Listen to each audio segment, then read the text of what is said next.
오늘은 창세기 35장 23절에서 36장 8절까지 말씀입니다. 오늘 본문의 내용은 야곱의 12아들과 이삭의 죽음에 대한 이야기와 또 에서의 족보에 대한 내용이 이제 시작됩니다.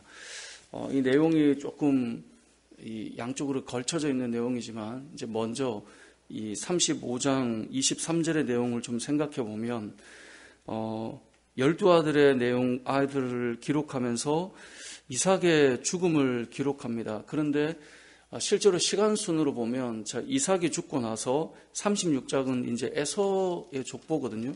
그리고 37장으로 넘어가면 요셉 이야기가 나와요. 그리고 나서 이제 요셉이 팔려가게 됩니다. 그러면 여러분, 요셉이 형들의 시기를 받아서 죽을 뻔하다가 애굽에 팔려갔을 때, 그때 아버지 야곱의 아버지였던 이삭, 이제 요셉의 할아버지죠. 할아버지는 이때 살아 있었을까요? 아니면 죽은 상태일까요?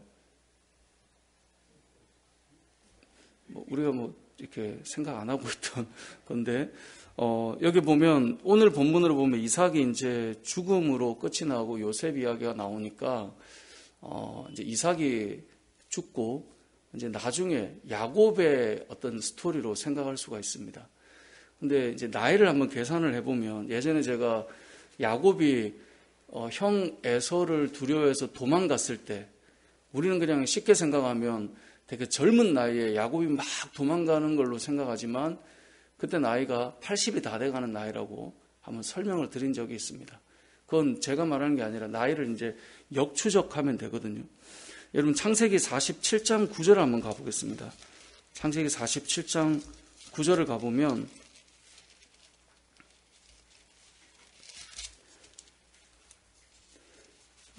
야곱이 바로에게 했던 이야기인데요. 이렇게 말합니다. 같이 한번 읽어볼까요? 시작. 야곱이 바로에게 아뢰되 내 나그네 길의 세월이 130년이니이다. 내 나이가 얼마 못되니 우리 조상의 나그네 길의 연조에 미치지 못하나 험악한 세월을 보내었나이다 하고. 자, 바로 왕 앞에 야곱이 지금 만난 그때 나이가 몇 살이죠? 130세라고 되어 있습니다. 자, 이때 요셉의 나이는 몇 살이었을까요? 요셉이 애굽의 총리에 올랐습니다. 그렇죠? 애굽의 총리에 올랐을 때 나이가 30이라고 성경에 말씀해요. 근데 총리에 올랐을 때 어떤 계기로 올랐냐면 이제 꿈을 해석해 주죠. 7년의 풍년과 7년의 흉년이 들 텐데 그것을 준비해야 된다라고 하죠. 그럼 너가 총리에 올라서 그걸 준비해라. 그래서 7년의 풍년을 맞이한 다음에 그 다음에 흉년이 이제 극심해지자 온 이 곁에 있는 나라들의 사람들이 다 이 준비된 애굽 땅에 와서 도움을 구하죠. 근데 그렇게 왔을 때 도움을 구할 때 이 요셉의 형제들, 야곱의 아들들이 이 이집트로 애굽으로 오게 된 사건이 있죠. 그래서 결국은 형들과 아버지를 만나게 됐던 해가 45장 6절에 보면 6절에 보면 이렇게 말해요. 이 땅에 2년 동안 흉년이 들었으나 아직 5년은 밭가리도 못하고 추수도 못할 것이다. 아직 5년이나 남았다. 그러니까 아버지를 이곳으로 보내서 이렇게 만나게 돼야 된다라고 하는 그 이야기가 나와요. 그럼 결국은 130세 때 요셉이 몇 세예요? 39세라는 말이거든요. 자, 그러면 요셉은 언제 팔려갔냐? 성경에 보면 17살에 형들의 시기를 받아서 이제 끌려갔다고 그죠? 이집트로 갔다고 37장 2절에 나오거든요. 그럼 아버지 130세에 요셉 39세면 17세였다면 아침부터 수학을 해서 산수를 해서 죄송한데, 그럼 그때가 되면 이제 이 야곱의 나이는 한 108세 정도 돼요. 그러면 야곱이 한 108세였을 때 요셉은 잃어버린 아들이 됐죠. 그때 누가 있었냐? 이삭도 당연히 있어요. 왜 이삭이 있냐? 이삭은 60세에 야곱을 낳았다고 성경은 기록하고 있어요. 그러면 지금 이 야곱이 108세이면 60세가 많으니까 168세겠죠. 근데 오늘 본문을 이제 돌아와 보면 이삭이 몇 세에 죽게 됩니까? 180세에 죽었죠. 그러니까 야곱이 아들을 잃은 그 슬픔을 가졌을 때 아버지께로 돌아왔으니까 야곱이 그 모습을 본 할아버지 이삭도 함께 슬퍼하고 손주가 없어진 그 상태를 다 경험하고 있는 거예요. 우리가 성경을 지금 어떤 스토리를 볼 때 요셉을 중심으로 보다 보니까 요셉만 보일 수 있는데, 요셉이 있을 때 사실 야곱도 있었고 야곱이 있을 때 이삭도 있었다, 이 말은 성경이 계속 해주고 있는 거예요. 그러니까 오늘 본문의 이 내용도 이삭이 지금 죽은 이야기가 하나님께로 돌아가는 이야기가 나오지만, 열조에게로 돌아갔다라고 나오지만, 이삭의 죽음이지만 그의 아들 야곱이 있고 그의 손주들이 다 같이 기록되어 있는 것은 지금 이 믿음의 가정의 한 세대가, 두 세대가, 세 세대가 함께 모여서 그 장례를 치르고 있는 너무나 중요한 이 믿음의 가문을 이야기해주고 있는 거예요. 그리고 우리가 이 스토리들이 다 연결되어 있는, 같이 경험하고 있는 이 아버지와 할아버지와 또 아들들이라는 것을 보여주는 거죠. 성경을 보면 이 창세기의 족보가 너무 중요하다 그랬잖아요. 그래서 우리가 창세기 성경 공부할 때 이 톨레도트 10가지를 가지고 나눠진다라고 말씀드렸는데, 여기 나오는 지금 오늘 이 본문은 족보의 이야기는 결국은 어떤 한 사람의 이야기, 개인의 이야기 같지만 이 집안의 이야기고요. 모두의 이야기로 그들이 같이 경험하고 있어요. 여러분, 흔히 이제 상담을 하는 사람들이나 이런 사람들이 어떤 사람을 상담할 때 그 사람의 객체로서 성격을 이야기하거나 이러지 못해요. 그 사람의 가정을 보고, 어린 시절을 보고, 주변의 환경을 보고, 이걸 다 본단 말이에요. 그럼 오늘 본문의 이 내용도 결국은 이건 뭐 교태책에는 이제 야곱의 족보라고 나와 있는데 사실 족보는 아니고요. 야곱의 자녀들과 야곱과 그 아버지 이삭을 다 묶어 놓은 거예요. 그 뒤의 이야기도 이삭이 살아있을 때지만 이삭의 죽음조차도 이 묶여져 있는 믿음의 가문의 한 사건이다라는 걸 보여주는 거예요. 결국 저와 여러분의 삶은 가정이라고 하는 울타리를 벗어날 수 없는 그런 삶을 살아가는데, 우리가 살아가는 그 가정이 믿음의 가문으로 이렇게 대를 이어서 세워져 있는가를 사실 생각해 봐야 된다는 거예요. 그럼 이런 집은 문제가 없냐? 문제가 많죠. 앞에 보면 지금 계속 사건들이 일어났어요. 그래서 이 딸의 그 강간당하는 사건부터 시작해서 그 어떤 이 세겜 추장과 그 남자들을 다 죽이는 사건, 그리고 지금 보면 이 일어나면 안 되는 그 사건이 요 바로 전에 또 나와요. 그러니까 집안에 여러 일들이 있지만 그게 한 집안에서 이들을 형성하고 있는, 이들을 만들어가는 어떤 모습이다라고 하는 것을 한 곳에 담아서 지금 보여주고 싶은 거예요. 시간의 순서와 스토리라면 아직 이삭은 죽으면 안 돼요. 왜냐하면 요셉이 잡혀가고 요셉이 형들의 시기를 봐서 끌려가고 난 다음에, 그리고 나서 이삭이 죽었더라 이렇게 나와야 되는데, 시간의 순서라기보다 이 가정의 대가족이지만 가정을 다 담아서 이삭의 죽음을 정리하고 있는 것은 이 한 가정이 너무나 소중하다는 겁니다.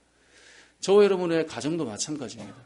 우리의 자녀들, 우리의 손주들, 뭐 여러분들의 손주들, 또 여러분들의 위로 어르신들 다 마찬가지입니다. 그것이 한 곳에 묶여져서 정말 사람을 형성하고 인격을 형성하고 그런 모양새를 가지게 돼요. 그냥 사람이 저 사람은 왜 저럴까? 그냥은 없다는 거죠. 그렇게 볼 때 저와 여러분이 오늘 본문을 볼 때 기도해야 될 것이 있다면 믿음의 가문을 잘 형성하도록 기도하는 것입니다. 가정을 세울 때 여러분들 나름대로 결혼을 하고 또 그때 믿음이 있었을 때도 있고 또 아니었던 분도 계시겠지만, 가정을 보며 고민해야 될 것은 우리 온 가정이, 온 가족이, 또 자녀 세대가, 또 그 다음 세대가 믿음의 가문으로 세워져서 이렇게 묶여져 있는가를 한번 생각해 볼 수 있어야 된다는 거죠. 오늘 본문은 이제 그것을 한 통으로 그림을 보여주는 겁니다. 이삭의 죽음을 얘기하면서. 실제로 시간의 흐름은 아직 이삭은 죽으면 안 되는 그 상황에 있지만 이것을 다 묶어서 믿음의 가문인 것을 보여주고, 그 다음에 36장에 가면 에서의 족보가 나와요. 근데 에서의 족보는 출발부터 어떻게 표현하느냐, 2절에 보면 에서가 결혼하여 아내를 맞이한 사람이 누군가를 먼저 소개해 줍니다. 에서가 가나안 여인 중 헷 족속 누구누구누구, 히위 족속 누구누구누구, 이렇게 설명해 가요. 이게 무슨 말일까요? 믿음의 가문으로 세워졌던 지금 이 이삭의 집안의 이야기 속에 야곱의 자녀들은 이러한데, 오늘 본문의 36절에 나오는 에서는 믿음의 가문을 세우고 하나님께서 원하시는 그 가정을 이루는 방식이 아니라 가나안 여인과 결혼하지 말라 했음에도 불구하고 그들과 결혼을 하고 그 다음에 자녀를 낳고 그 다음에 에서가 어떻게 하냐면 6절에 보면 36장 6절에 보면 에서가 자기 아내들과 자기 자녀들과 자기 집의 모든 사람과 자기의 가축과 자기의 모든 짐승과 자기가 가나안 땅에서 모은 모든 재물을 이끌고 그의 동생 야곱을 떠나 어떻게 했어요? 다른 곳으로 갔어요. 분명히 야곱은 약속의 땅으로 아버지가 계신 곳으로 돌아왔어요. 그런데 에서는 그렇지 않아요. 에서는 모든 그가 가나안 땅에서 부여받은 하나님께서 약속하신 것을 풍성하게 받은 것을 가지고 어디로 갔느냐? 세일산으로 가서 거주하게 돼요.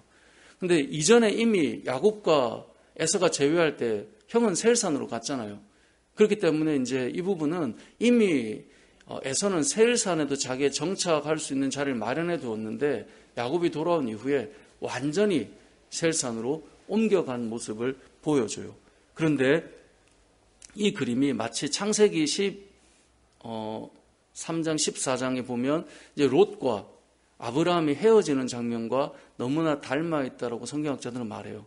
7절에 보면 두 사람의 소유가 풍부하여 함께 거주할 수 없어서 그들이 거주하는 땅이 그들의 가축으로 말미암아 그들 용납할 수 없어요. 불편해지고 다툼이 일어나게 되죠. 그래서 헤어지게 되는 거예요. 그래서 동쪽으로 떠나갔다라고 하는 그런 이야기를 해주고 있는데 이것은 마치 아브라함과 롯이 서로 헤어지는 것과 너무나 닮아 있는 야곱과 에서의 헤어짐이다라고 보고 있는데 이것은 앞서 나온 이삭과 야곱과 그 12아들, 그러니까 이스라엘 12지파가 될 아들들과 에서의 자녀들과는 많이 다르다라고 하는 것을 보여주는 것입니다. 그리고 나서 이제 에서의 족보에 대해서 이어서 내일 본문에서 더 보게 될 텐데 오늘 본문을 통해 우리가 기억할 것은 야곱과 에서의 두 가문에 이렇게 나눠짐을 생각해 볼 수 있어야 됩니다. 이삭의 자녀이지만 하나님께서 원하시는 가문으로 이어져 가는 가정과 그렇지 못해서 떠나가는 가정이 있다는 것을 생각할 수 있어야 되고 특별히 우리는 5월은 가정의 달이다 이런 말을 하며 가정을 돌보고 챙기고 또 생각하고 이렇게 하는데 가장 중요한 것이 무엇일까요? 믿음의 가문을 잘 세워가는 것입니다. 세상에 아무리 영광스러운 걸 가져도 믿음이 없다면 그것은 잠깐 있다가 사라지는 것을 취한 것일 뿐임을 기억해야 합니다. 예전에 교회 사역할 때 이제 큰 교회를 사역할 때는 신방을 하루에도 또 그때는 좀 지금처럼 다 직업을 가지신 건 아니니까 낮에 신방을 참 많이 다녔던 것 같은데 가끔씩 그런 말씀하는 분들이 있어요. 자녀가 다 좋은데 한 가지 아쉬운 게 있다면 신앙이 없다는 거예요. 그러니까 보면 정말 너무너무 똑똑했고 엘리트고 공부도 잘했고 너무너무 잘 세워져 있어요. 근데 너무 아쉬운 게 믿음이 없다는 거예요. 근데 그 말이 어찌 보면 아주 작은 부분처럼 말씀하실 때가 있는데 세상에 있는 것을 많이 가졌으니 세상 사람들과 살아갈 때 견줄 때 그럴듯할 수는 있겠지만 우리가 믿음의 눈으로 생각해 보면 다 가진 것 같은데 조금 아쉬운 게 아니라 다 가진 것이 무용한 어떤 그런 것이 바로 신앙이 없는 상태를 말하는 거예요. 에서를 보세요. 엄청 풍족해서 세일산으로 갔지만 이제는 점점 달라질 것입니다. 성경 속에서 에서의 이야기는 족보를 남겨두지만 이제는 등장하지 않을 것입니다. 하나님께서 바라보는 시각은 다른 곳에 있다는 것입니다. 저와 여러분의 삶이 먼저는 우리의 믿음이 중요하지만 우리 집안에 수많은 일들이 일어날 수는 있어요. 하지만 그럼에도 불구하고 믿음만큼은 잃지 않는 믿음의 가문을 세우는 것, 우리의 자녀들이 그리스도 안에 서는 것, 우리의 자녀가 가정을 이룰 때 또 그리스도 안에 서는 것, 그렇게 세워나가는 것이 저와 여러분의 삶의 비전이 돼야 되고 사명이 돼야 되고 부모의 사명이잖아요. 그리고 그것을 위해 오늘도 우리는 기도해야 될 것이고 끊임없이 교회를 와야 돼 이런 말은 할 수는 없더라도 끊임없이 기도는 해야죠. 끊임없이 그 영혼을 위해 눈물은 쏟아야죠. 그게 우리가 가진 사명이라는 것입니다. 오늘 본문은 이 이삭의 죽음을 통하여 야곱의 12아들과 에서의 결혼과 그의 자녀들을 보여주면서 이제 어떻게 달라져 가는가를 한눈에 크게 그림으로 보여주는 장면인데 저와 여러분의 가정이 또 우리의 다음 세대가 믿음의 가정을 세우고 하나님의 복의 자리에 있는 하나님께서 약속하신 땅에 있는 그리고 하나님께서 약속하신 것을 누리는 믿음의 가정과 자녀들과 다음 세대 되시길 주님의 이름으로 축복합니다. 아멘.